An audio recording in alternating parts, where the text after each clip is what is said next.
मोदी को कुशवाहा वोट भी चाहिए जी, दलित वोट भी चाहिए जी।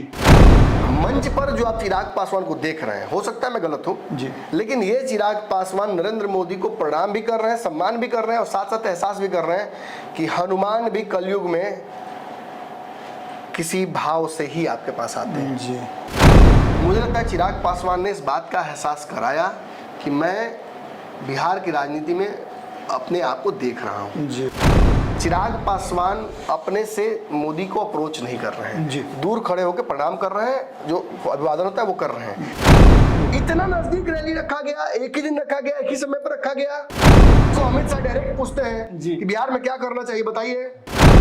उपेंद्र कुशवाहा को उनकी राजनीतिक हैसियत है वो दिखाने की कोशिश की गई थी। जी। नमस्कार, एक बार फिर से आपके सामने हाजिर हैं और लेकर के हाजिर है विशेष पंचनामा। आज का विशेष पंचनामा विशेष इसलिए होने जा रहा है क्योंकि लगातार पिछले लगभग 18 दिनों से 17-18 दिनों से हम इंतजार कर रहे थे प्रधानमंत्री नरेंद्र मोदी आएंगे, आने के बाद क्या कुछ कहेंगे, क्या गिफ्ट देंगे और एनडीए गठबंधन किस तरह से एकजुटता दिखाएगा। क्योंकि पिछले काफ़ी दिनों से देखा जा रहा था कई तरह के बयान आ रहे थे और उन बयानों के साथ साथ कई तरह के कमेंट पास हो रहे थे। बिहार की राजनीति से लेकर के देश की राजनीति तक जो चर्चाएं चल रही थी उसमें कहा यह जा रहा था कि सीट शेयरिंग के समझौते पर कहीं ना कहीं एनडीए गठबंधन बिखर जाएगा। लेकिन आज जो कुछ भी दिखा उसमें कई अलग अलग तरह की बातें दिखी। कुछ समझने लायक थी, कुछ कहने लायक थी और कुछ ऐसी बातें थी जिसको लेकर के मंच पे जो वीडियो हमारे पास आए हैं, वीडियो फुटेज आए हैं और जो लोगों के मन में बातें आ रही हैं उसको लेकर के नमन जी ने बहुत सारे एनालिसिस किए हैं। खास करके उन 5 सदस्यों, 5 पांडवों की अगर बात करें तो इस बार जो पहले बैकफुट पर रहा करते थे इस बार फ्रंट फुट पे थे। उपेंद्र कुशवाहा के साथ प्रधानमंत्री नरेंद्र मोदी ने हाथ मिलाया और मंच पे लगा कि उपेंद्र कुशवाहा और प्रधानमंत्री के बीच में एक अच्छी बॉन्डिंग है। लेकिन बाकी के लोगों की स्थिति क्या थी और इससे मैसेज क्या जाता है, इन सभी बातों पर बात करेंगे। और प्रधानमंत्री नरेंद्र मोदी के इस रैली ने बिहार की राजनीति और एनडीए में क्या कुछ छोड़ के गए हैं वो भी हम बात करेंगे। नमन जी, सबसे पहले तो लोग यही जानना चाहेंगे कि आज प्रधानमंत्री नरेंद्र मोदी की रैली थी, उस रैली में उन्होंने सिवान से बहुत सारे सौगात बांटे, सौगात बांट करके भी उत्तर प्रदेश से आए थे जी। लोगों को बहुत लंबे समय से इंतजार था कि ये पांचों पांडवों की जो स्थिति है वो एनडीए गठबंधन में किस तरह की है। क्योंकि सबसे बड़ी समस्या सीट शेयरिंग का समझौता है, डिमांड है और उस डिमांड को लेकर के रूसना और मनाना भी चल रहा है। जी। मंच पे रूसने मनाने का जो सिलसिला था आपने तो उसको बारीकी से देखा भी है। क्या आपको देखने में लगा, पहली नजर में अगर आपसे पूछा जाए तो क्या लगा, कुछ इसमें परिवर्तन लगा क्या? हाँ, बहुत परिवर्तन था जी। मैंने तो उस पर खबर भी की थी भारत लाइव पर। काफी चर्चा आपने। हाँ, वो तो खबर की चर्चा, बड़ी चर्चा हुई और मैंने इसीलिए खबर की थी क्योंकि मुझे पता था कि बिहार के पत्रकार इसको अपने हिसाब से मिस इंटरप्रेट करेंगे। जी, जी। अब मैं बहुत बड़ा पत्रकार बन के नहीं कह रहा हूँ कि मतलब मिस इंटरप्रेट करें, सब हमसे, मैंने सबको आता ही नहीं करने मिस इंटरप्रेशन, बट मुझे पता था कि एक नेगेटिव यहाँ से लाइन खींचा जाएगा। ऑब्वियसली देखकर ये अच्छा लगा कि उपेंद्र कुशवाहा को वो सम्मान मिला आज जो वो डिजर्व करते हैं। बिल्कुल। इतने छोटे नेता और इतने बुरे दौर से तो उपेंद्र कुशवाहा नहीं गुजर रहे हैं कि प्रधानमंत्री उसी मंच पर होते हुए उनका नाम न ले। अच्छा ठीक है, प्रधानमंत्री मिस भी कर सकते हो, चाहे इजराइल अमेरिका पता ढिमका, ईरान लड़ाई, फिलिस्तीन लड़ाई, हो सकता है उसमें फंस गए हो। जी, जी। अभी सीज फायर भी हुआ है तो हो सकता है वो ना लियो। नीतीश कुमार कैसे भूल गए? बिल्कुल, बिल्कुल। अच्छा ठीक है, मान लेते हैं नीतीश कुमार भी, चूंकि प्रशांत किशोर कहते हैं कि आजकल ठीक नहीं है, तेजस्वी ने कहा अचेत हैं जी, तो हो सकता है वो भी नाम भूल गए हो। जी। सारे लोग का नहीं भूले, उपेंद्र कुशवाहा का ही भूले। तस्वीरों में भी इग्नोर करके लगाया गया फेसबुक ट्विटर पर। बिल्कुल, बिल्कुल। देखिए ये सच है, उपेंद्र कुशवाहा को उनकी राजनीतिक हैसियत है वो दिखाने की कोशिश की गई थी। जी। इसके पीछे षड्यंत्र तो था। कौन है कौन नहीं है ये मैं नहीं कहूंगा, आरके सिंह को ही है। जी। हम आदमी रखे हैं उसके। जी। जो बात नहीं कह पाए उपेंद्र कुशवाहा वो आरके सिंह ने कहा और इनका भी तो था कि हाँ भाई एकदम सही कहला। जी, जी। हम तो नहीं कह पाए लेकिन आप कह दिए, आपने कह दिया। और सच्चाई है कि उपेंद्र कुशवाहा को पसंद बहुत लोग नहीं करते हैं इस गठबंधन में भी। उनकी पार्टी ने कल ही लॉरेंस बिश्नोई, उनको पता नहीं कौन बिश्नोई के फूफा के मौसा को फोन किए थे, उनको 10-12 बार फोन किए हैं कि एकदम टपका देंगे, निकलना नहीं है। तो बोले सर तो निकल चुके हैं हम, अब कहाँ से? पहले ना फोन करना चाहिए, आधा घंटा पहले। हम घर से निकल चुके, प्रधानमंत्री की रैली है, हम तो निकल चुके, सिवान के रास्ते में है, तो जल्दी वापस जाइए। तो अब कहाँ संभव बा, अब तो एसपी के फोन लगभग पड़ी, लगा दी एसपी को। एसपी बोले ऐसे ठीक है देखते हैं, लॉरेंस तो जेल में है, बात करते हैं। खैर जो भी हुआ, ये ड्रामा तो अलग ही ड्रामा था, इस पर तो मैं बहुत टिप्पणी नहीं करूंगा क्योंकि हम क्राइम विश्लेषक ना आई। जी जो होगा वो समझाएगा कि कौन लॉरेंस बिश्नोई, बिल्कुल, बिल्कुल। तो चाय पीता होगा लॉरेंस बिश्नोई के साथ। लेकिन इसको अमित शाह डायरेक्ट पूछते हैं जी। कि बिहार में क्या करना चाहिए बताइए।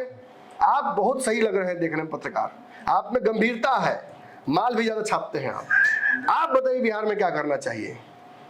सर प्रशांत किशोर को मुख्यमंत्री बना दीजिए, बस एक ही सिंगल डिमांड है, ओनली डिमांड, यही रास्ता ही है। और लड़का छरिया इला करा कंपनी में नहीं करेंगे। तो ठीक है, वो तो समय बताएगा बाबा। लेकिन हाँ चलिए, जोक्स अपार्ट, ये तय था कि जो सम्मान उपेंद्र कुशवाहा को नहीं मिल रहा था, दिल्ली के जिस प्रेस कॉन्फ्रेंस में उनके मैं पहुंचा था, वहां जिस तरीके से उन्होंने ईबीसी की जिसकी चर्चा हमने कल की थी बाबा, बिल्कुल, कल के पंचनामा नहीं देखे हैं तो मत देखिए, जाइए प्रशांत किशोर और देखिए।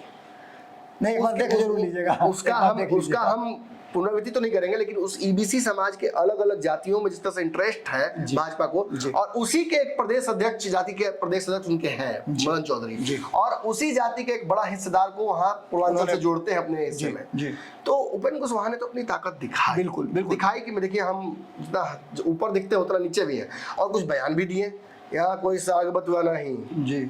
फिर ये भी कहा, दिल्ली में तो मेरे सामने ही बोले कि मान लीजिए टेबल है, ये एनडीए है, जैसे ये टेबल गिर जाएगा, ऐसे बोलते भी हो, ये टेबल गिर जाता है तो केवल हम ही थोड़े गिरेंगे, अगल बगल के सब धरती पकड़ ले। और 2014 में नमन जी एक बहुत इंपॉर्टेंट बात है, 2014 में जब सबने छोड़ दिया था तो आपको याद होगा कि उन्होंने पकड़ के रखा था, 100% एक्साइटेड दिए थे, बिल्कुल 3 सीट जीत करके लाए थे। हाँ, तो उन्होंने कहा कि मतलब ये गिरेगा तो सब ना गिरेंगे। और उन्होंने ये भी कहा कि देखिए फिर मत कहिए कि हम कह रहे हैं कि इंडिया गिर जाएगा, आप लोग ये भी करिएगा, अगल बगल के लोग थोड़ा सा धरती पकड़ लिए भाई, जब मालिक जो बॉस बोल रहे हैं कि गिर जाएगा टेबल तो थोड़ा धरना पड़ेगा, अगल बगल भी लोग एंकर फेंक दिया जी।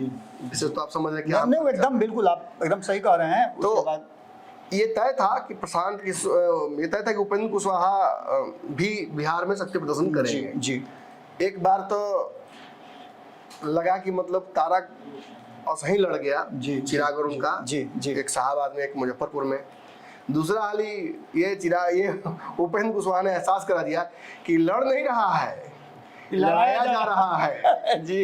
29 तारीख को, आज से एकदम 9 दिन बाद जी, उपेंद्र कुशवाहा और चिराग पासवान आस ही पास होंगे। मतलब ऐसे होगा ना, इनकी भी रैली हो रही है, इनकी भी रैली होती है, इसकी टोपी उसके सर, उसकी टोपी इसके सर। ये भी हो सकता है कि आरएलएम वाला पॉप चला गया चिराग वाले कार्यक्रम में, नहीं गलती से भीड़ तो हो जाता, किधर चले गए भैया, चले जाओ जेने भीड़ से चलो। रामनवमी के मेला लिखा देखिए, सभी तो समर्थक ही नहीं होते, बिल्कुल तो लाया जाता भीड़ जी जी जी। कोई और पार्टी का भी उसको पकड़ के लाते हैं, हाँ ठीक है, कुछ और जगहों से पकड़ के लोगों को लाते हैं, तो उसी भीड़ में कोई इधर तो छटक जाएगा जी जी। इतना नजदीक रैली रखा गया, एक ही दिन रखा गया, एक ही समय पर रखा गया।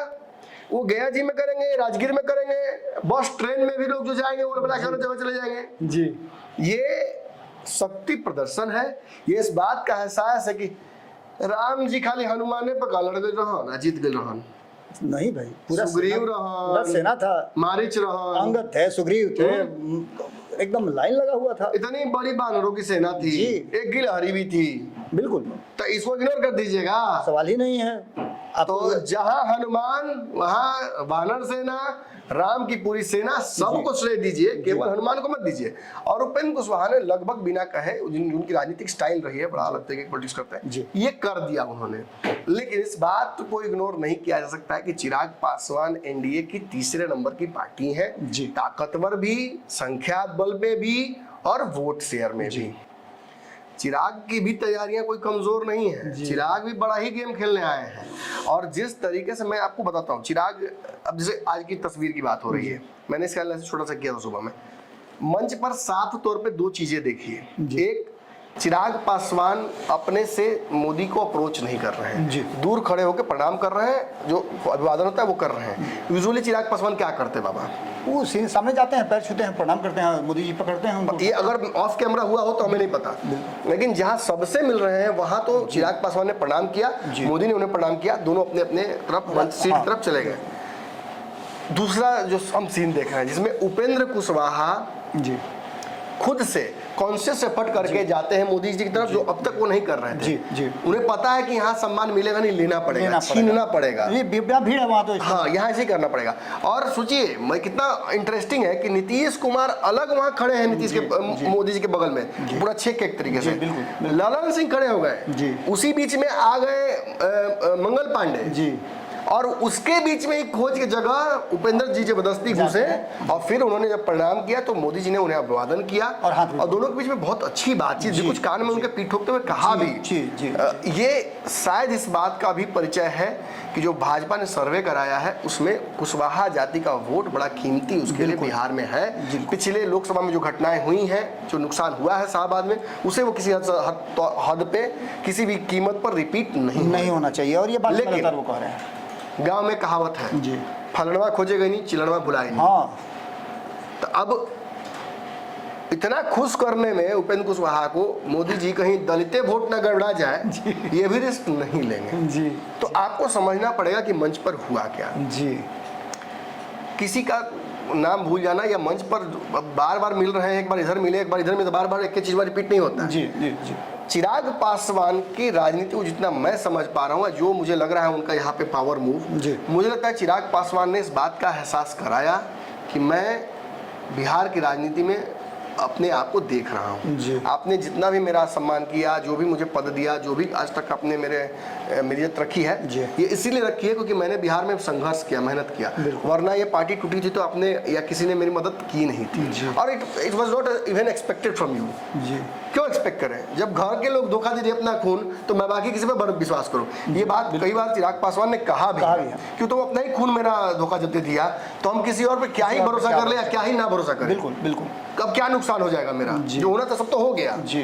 पिता गुजरे, उसी साल पार्टी टूट गई, फिर उसी साल चाचा भाग गए, सांसद भाग गए, सब कुछ चला गया, घर से बाहर निकाल दिए गए, और अब सब आ गया जी। तो इसके चलते हम ये तो नहीं भूल जाएंगे कि हमारे पिता ने बिहार के लोगों को क्या वादा किया है। बिल्कुल, कि मैं उस घर में दिया जलाने चला हूँ जहाँ बरसों से अंधेरा है जी। ये दिया कैसे जलेगा जब अपने घर का चिराग गांव में भेजिएगा तब ना। बिल्कुल, इसमें कोई दो। और अब तो ये हो रहा है ना, पहले था कि धरती गूंजे आसमान, रामविलास पासवान। अब क्या चलता है? धरती गूंजे आसमान, भाई चिराग पासवान जी। ये सच्चाई है। ये नारे लग रहे हैं, और ये नारे इसीलिए लग रहे हैं क्योंकि अब रामविलास पासवान के बाद चिराग पासवान उस तरफ बढ़ चुके हैं जहां से अपने पिता की लेगेसी से एक और लंबी लकीर जी, और लोगों ने एक्सेप्ट कर लिया। हाँ बिल्कुल। हाँ। और मंच पर जो आप चिराग पासवान को देख रहे हैं, हो सकता है मैं गलत हूं जी, लेकिन ये चिराग पासवान नरेंद्र मोदी को प्रणाम भी कर रहे हैं, सम्मान भी कर रहे हैं, और साथ साथ एहसास भी कर रहे हैं कि हनुमान भी कलयुग में किसी भाव से ही आपके पास आते हैं जी। मैं हनुमान हूं, मैंने लोकसभा में आपका काम कर दिया, हमने अनकंडीशनल सपोर्ट किया 5 सांसदों का, ठीक है 50 तो 50 करते हैं जी, किया ना जी, बिल्कुल। हमने एक शर्त रखी ना कि मोदी को ही प्रधानमंत्री बनाओ, तब हम सपोर्ट कर रहे हैं जी जी। बाकी लोगों ने जो जिसने किया, लेकिन मैंने तो किया, और उसके बदले में मेरी एक्सपेक्टेशन क्या है? जो पिछली बार मेरी सीटें आपने नहीं दी थी, इसकी वजह से मुझे बाहर जाना पड़ा था, ये इस बार नौबत ना है। आएगा तो देखा जाएगा जी। यही चिराग का बॉडी लैंग्वेज था। ये साफ दिख रहा था कि वो कह रहे हैं मोदी को कि आप राम हैं, सम्माननीय हैं जी, सब कुछ आप ही से है, लेकिन अपने सम्मान से भी हनुमान समझौता नहीं कर सकता। एक दिन पहले नमन जी उन्होंने एक बयान दिया था, जो बयान काफी चर्चा में भी, मैंने आपसे चर्चा भी किया था, कि अपने लोगों को सम्मान कर रहे थे 8 तारीख की रैली वाले में। उसमें उन्होंने कहा था कि कभी आपने गठबंधन में देखा है किसी का सीट बढ़ते हुए? बिल्कुल, बड़ी मार्केबल हर बार कम किया जाता है गठबंधन में, भाजपा के गठबंधन में हर बार कम होता है। अब अभी ऐसे आ जाए वीआईपी जी, तो पिछली बार 12 मिला था, तो इस बार 8-10 हो जाएगा, और भी कम हो सकता है निश्चित रूप से। तो उन्होंने कहा कि मैं पहला शख्स हूं गठबंधन में जिसकी सीटें 1 से बढ़कर के 5 हुई हैं जी, और आप लोगों के बदौलत मैं वो 5 सीटें जीत कर आया। ये क्यों? बहुत सारे लोग कहेंगे कि आप भुला गए का, जिनके तो 6 विधायक 6 सांसद थे ना, 5 सांसद थे जी, आप कम कैसे जोड़ रहे हैं? चिराग पासवान जिस लोजपा आर के अध्यक्ष थे, जिस पार्टी के थे, वो आर एलजेपी नहीं, एलजेपीआर पार्टी टूट गई थी, 5 सांसद उधर 1 सांसद इधर, चिराग अकेले थे, और अकेले वाले सांसद वाली पार्टी को 5 सीटें मिली, और जो 5 वाले थे उसको 0 मिला। ये रिकॉर्ड है, ये इतिहास है जो चिराग पासवान के पिता रिकॉर्ड बनाते रहे, वो रिकॉर्ड उन्होंने बना दिया। बिल्कुल। और साथ साथ ये साबित भी किया कि जो मेहनत है उसका कोई पर्यायवाची नहीं है जी। उन्होंने मेहनत का कोई शॉर्टकट नहीं है। जी, उन्होंने बिहार की जनता के बीच में जो जाकर बोल रहे जी, मैं बोल रहा था कि उन्होंने ये बात अपने लोगों को संदेश में भी बता दिया है, और वही बात आप जो बता रहे हैं कि वो एक बॉडी लैंग्वेज से जो संदेश देना चाहते थे वो भी उन्होंने दे दिया है। कल जो बातें कही उसको आज जाकर के वेरी भी किया है। कुल मिलाकर अगर ये कहूंगा कि मोदी को कुशवाहा वोट भी चाहिए जी, दलित वोट भी चाहिए जी। इसके कॉस्ट पर ये नहीं चाहिए, इसके कॉस्ट पर ये नहीं चाहिए, दोनों चाहिए। बिल्कुल बिल्कुल, बिल्कुल। ये उसी तरह से है जिससे किसी बच्चे को खड़ा कर दीजिए और उससे पूछ दिए मम्मी पसंद है कि पापा पसंद है। बहुत छोटा होगा तो कह देगा कि मम्मी पसंद है पापा पसंद है, कैसे बोल देगा। लेकिन जैसे ही मैच्योरिटी आती है वो समझ आता है कि नहीं, दोनों इंपॉर्टेंट जी, बिल्कुल बिल्कुल। सृष्टि तो बैलेंस पर ही टिकी हुई मैंने एक आंख आंख नहीं कहते हैं ना, एक आपको काना कहते हैं जी। गुडेरो तो अंधा भी कहता है। मैं निश्चित रूप से यहाँ तो दोनों गोड़ों रख लगना खाता था सब हमारे चैनल में जी। वो था उसको दोनों गोड़ था, दोनों रिव्यूज को लगना खाता था, हमको बड़ा खराब लगता था। लेकिन क्या कीजिए, कुछ लोग मानसिक रूप से भी लगना होता है। ये पूरा एपिसोड तो आपने देखा ना मैंने। इसके बाद से अब बिहार की राजनीति किस तरफ जा रही है, क्योंकि लोग ये जानना चाहते होंगे। अब तो भयंकर लड़ाई होगी 29 को जी। चिराग उस मोड में है और कल भी वो तेवर दिख रहा था, और अब तो मुझे लगता है कि आज के बाद से तेवर बदलेगा। अगर हम ज्यादा रीड कर रहे हैं जी, जी। तो फिर कोई बहुत बड़ी विवाद की बात नहीं है, लेकिन जो मैं अगर सही रीड कर रहा हूँ जैसा कि होता है भाई, तो फिर तो भीड़ भयंकर भारी खतरनाक होने वाला है लड़ाई। सीटों को लेकर मुझे लगता है कि दोनों गठबंधनों के बीच ये अंतिम दौर चल रहा है। अगस्त से के पहले वीक में सीट अनाउंस हो जाएगा, तो कायदे से अब हमारे पास लगता है कि 1 महीने के आसपास का समय बचा है जिसमें सब कुछ हो जाना है। और इसी में मुकेश सहनी के भी एनडीए में आने की खबरें लगातार चलती हैं। उपेंद्र कुशवाहा की सीटें बढ़ने की खबरें आ रही हैं, तो कहाँ से कंपनसेट होगा। 100 कम से कम 102 105 105 ये चल रहा है जदयू भाजपा का। और आप अच्छे जानते हैं कि भाजपा जदयू के बीच में सामंजस्य सीटों का बन चुका है। 22-23 लोगों का टिकट कट भी चुका है एग्जिस्टिंग, लेकिन जब कटा है तो चिराग पासवान के लिए कटा हुआ, तो उनको इनकॉर्पोरेट अब तक नहीं किया गया है। दिल्ली में मैं उनसे मिला भी था, मैंने बहुत अच्छी लंबी बात भी उनसे की। उन्हें उम्मीद थी कि सीटों का समझौता बिल्कुल अच्छे से हो जाएगा और चीजें things were in motion. But हाँ, जो पॉपुलर चल रहा था सब जगह पे कि सीटें चिराग की फाइनल हो गई, सबकी फाइनल हो गई, ऐसा कुछ नहीं हुआ है। उन्होंने मुझसे कहा कि इस मामले में हम आगे धीरे धीरे बढ़ रहे हैं, अभी जहाँ एनालिसिस हो रहा है वहाँ हम नहीं है, तो बहुत आगे निकल गए आप लोग हम लोगों से। जी जी, कैमरामैन फोकस करो, कैमरा कोई और फोकस कर रहा है, रिपोर्टर इधर है 5-10 किलोमीटर पीछे, मैंने प्रोप पीछे ही रह गया है और फोकस कहीं और हो रहा है। तो उसका उपाय उन्होंने बताया कि देखिए, हमने जो सीटें अपनी चिन्हित की थी हमने बता दिया है। जी। अब सच्चाई ये बात है कि ये मुझे लगता है कि जदयू की तरफ से जिस भी व्यक्ति को नियुक्त किया गया है चिराग पासवान की पार्टी से सीटों नेगोशिएट करने का आदान प्रदान करने के लिए, वहाँ पेच फंस रहा है। जी, मुझे स्ट्रॉन्ग हंच लग रहा है और कुछ सोर्सेस से भी मुझे पता चला। अब ये बात तो चिराग बताएंगे नहीं या कोई और या जदयू के लोग बताएंगे नहीं, लेकिन मुझे खबर मिली है कि ये पेच फंस रहा है और इसकी वजह से विवाद जो है वो जदयू और चिराग पासवान के बीच, मतलब अघोषित सा विवाद ये चल रहा है। इसका नुकसान एनडीए को ही ऑब्वियसली होने वाला है और ये प्रयास जरूर करेंगे कि चुनाव तक भाजपा इस विवाद को समाप्त करना चाहेगी, लेकिन किसी नेता की का ये बयान जरूर बार बार आ रहा है कि आप भाजपा के सहयोगी हैं, आप भाजपा से डील कीजिए। ये पब्लिक डोमेन में नहीं है, लेकिन अंडर चल रहा है। ये बयान सब जगह चर्चा में है, आप भी जानते हैं, मैं भी जानता हूँ, आपको भी किसी ने बताया, मुझे भी किसी ने बताया। ये चर्चा बार बार आना कि चिराग पासवान को या उनके किसी नेता को किसी ने कह दिया कि या प्रदेश अध्यक्ष को या उनके जीजाजी अरुण भारती को कि आप भाजपा के सहयोगी हैं, आप उनसे सीट डील कीजिए, हमसे नहीं।